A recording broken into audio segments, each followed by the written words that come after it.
The crimson snow crunched beneath Elena's bare feet as she stumbled through the alien wasteland, her infant daughter pressed tight against her chest. The twin suns of Kepler 442b had set hours ago, and the temperature was plummeting toward the lethal -60 degrees that claimed so many human colonists during their first winter on this unforgiving world. Elena's breath came in ragged puffs of vapor as she searched desperately for shelter. The emergency beacon in her suit had died 3 hours ago when the Zephyrian raiders had attacked their settlement. She was alone now, cut off from the colony ship orbiting high above, with nothing but her failing life support systems and a bundle of blankets protecting her 6-month-old daughter from the killing cold. Little Sarah's lips were turning blue, despite the thermal wrappings. Her tiny chest rose and fell in shallow, irregular breaths that sent spikes of terror through Elena's heart. The baby's crying had stopped an hour ago, a silence more frightening than any scream. Elena collapsed. Against a crystalline boulder, her legs finally giving out. The alien mineral formations around her glowed with a faint bioluminescence, casting eerie shadows across the frozen landscape. She pulled the blankets tighter around Sarah and checked her suit's power readings. 7 minutes of heat remaining.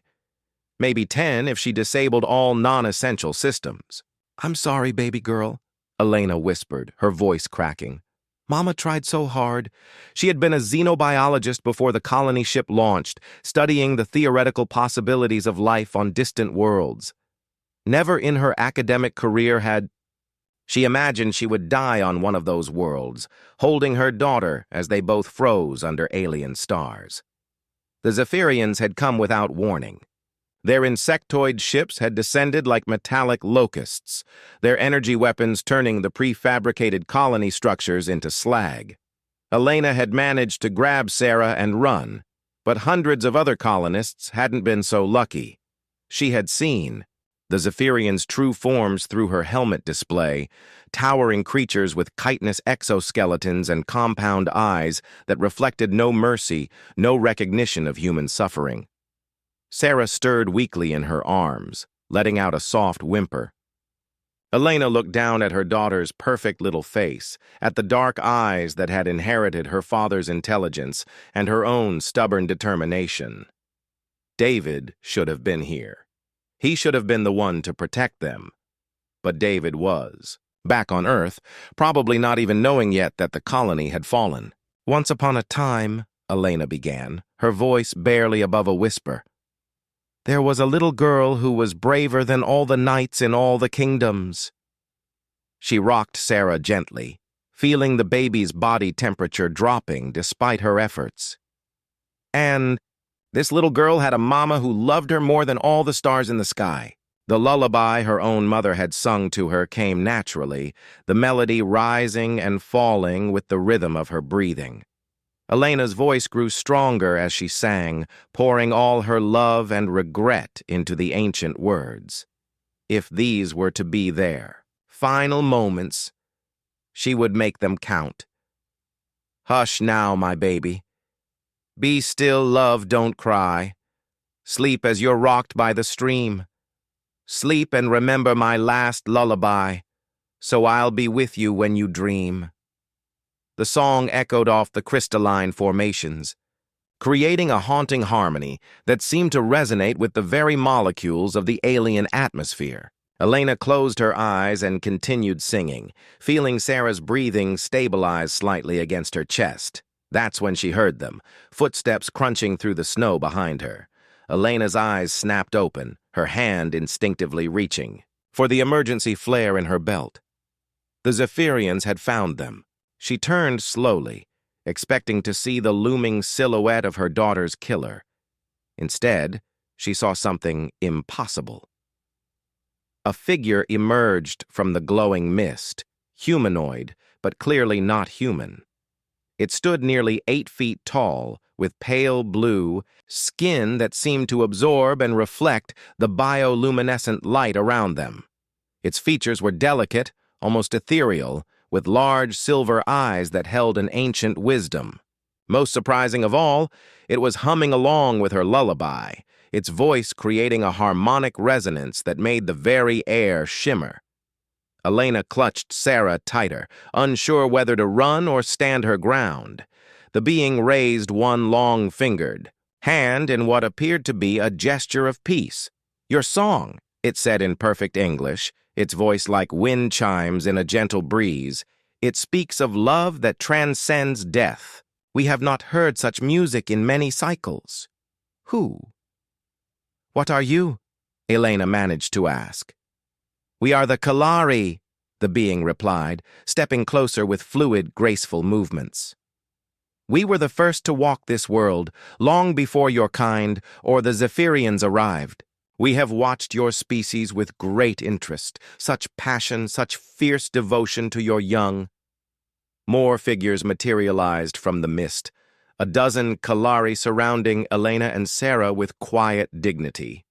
Their leader, if that's what it was, knelt. Beside them, its silver eyes reflecting genuine concern. "Your offspring grows cold," it observed. "The Zephyrian weapons disrupted the thermal regulators in your dwelling constructs. Many of your people perished." "Then you know about the attack," Elena said, her voice hardening. "Did you just watch while they slaughtered us?" The Kalari leader tilted its head thoughtfully. "The Zephyrians are ancient enemies. They consume worlds, leaving nothing but death in their wake. We have hidden from them for millennia, choosing survival over resistance." It paused, looking directly at Sarah. "But your song, it reminded us of something we had forgotten." "What?" "That some things are worth fighting for." The being reached out with one graceful hand, palm facing upward. A warm, golden light began to emanate from its skin, and Elena felt the temperature around them rising. Sarah stirred and opened her eyes, focusing on the Kalari's face with the unblinking attention that only babies possess. "Your species fascinates us," the Kalari continued as its companions joined their power to his, creating a bubble of warmth around the human mother and child. "You are not the strongest or the most technologically advanced beings we have encountered. Your lifespans are brief, your bodies fragile, and yet, Elena prompted, "and yet you sing lullabies to your dying young. You carry love in your hearts, even as your world burns around you. The Zephyrians fear death, so they bring it to others. But you transform your fear into something beautiful, something worth preserving." Sarah gurgled happily in Elena's arms, her color returning to normal as the Kalari's warmth suffused her tiny body. Elena felt tears freezing on her cheeks as she realized what was happening. "You're going to help us," she whispered. The Kalari leader nodded solemnly. "Your people fought bravely today, but they lacked the weapons to match Zephyrian might. We possess such weapons, but we had forgotten why they should be used." It gestured toward Sarah. "Your song reminded us. Love is not weakness. It is the strongest force in the universe." Around them, more Kalari emerged from concealment, hundreds of them materializing from the glowing mist. Elena watched in amazement as elegant, crystalline structures began rising from the ground, weapons and defensive emplacements that hummed with barely contained energy. "The Zephyrians will return at dawn," the leader explained. "They always do to claim their prizes and eliminate survivors. But this time, they will find something unexpected." Elena looked down at Sarah, who was now sleeping peacefully in her arms, oblivious to the cosmic forces aligning around her. "What will they find?" The Kalari leader smiled, an expression that seemed to transform its entire being with inner light.